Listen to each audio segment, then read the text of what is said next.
Aquela... Dá-me a tocar mesmo aqui no fundo.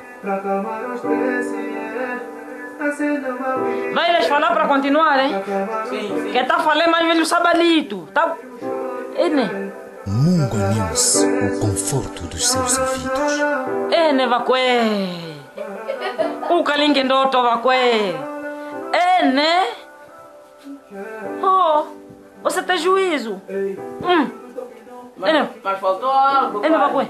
O pai, quando está agradar, o pai fala como me cuia. O pai não está falando. Daquela que falei no David G, né? Estavas lá então, na época da Capuca. Sim. Então te fala, naquele, demos toques, reboladas e sabe tudo. Me mostra, o pai não está falando. Outra, né, Vacué? Já começou bem. Conforto então está sendo do meu ouvido. Né, Vacué? Né? Tá me fazendo lembrar da Eduardo Paim, naquelas reboladas patagos. Como me cuia! Oh, Chasma!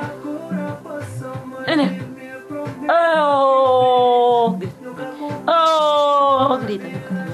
Oh, Vacué! Cuca ninguém diz. Vacué! Ei! Esses rapazes estão vivendo, pá! Oh, Chasma! Ei! É mesmo o conforto do ouvido, pá. É conforto. Tem mais outra aí? O Alex. Vamos ver o Alex.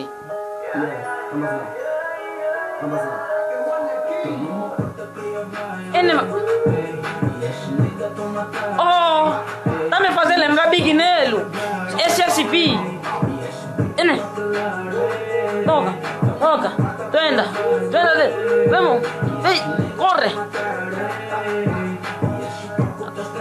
Avaliei tudo. Os rapazes estão bons.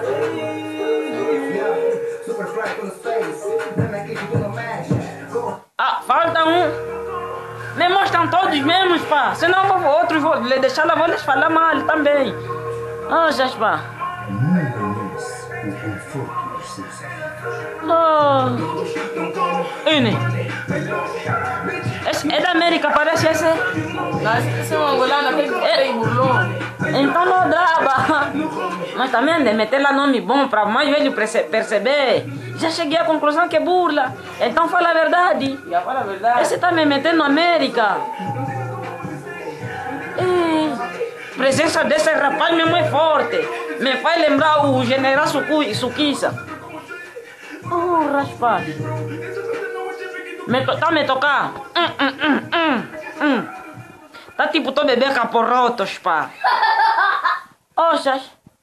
Esses todos lhes avaliei. Sabem cantar, pá. Devem continuar. Agora dizer a 10, qual é a nota que o pai vai dar?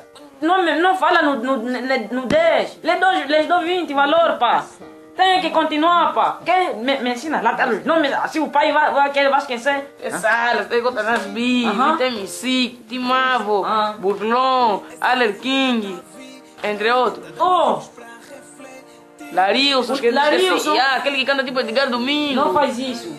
Esse tal Burlon, eu gostei. Lito MC, o Lito aqui. Ao lado aí, o vizinho do campo, né? Aquele que o pai falou que ele vai crescer só brincar com o de barro, montar gravador. Aquele rapaz malolito, está sempre na cadeira nos computadores, pá. Então estamos a evoluir. O bairro vai crescer cada vez mais. Vai. Gostei do trabalho. Vai lhes falar que devem continuar. Você tem juízo, rapaz. Continue assim. Pá. Então nós vamos. Vamos. Mungo News, o conforto dos seus ouvidos.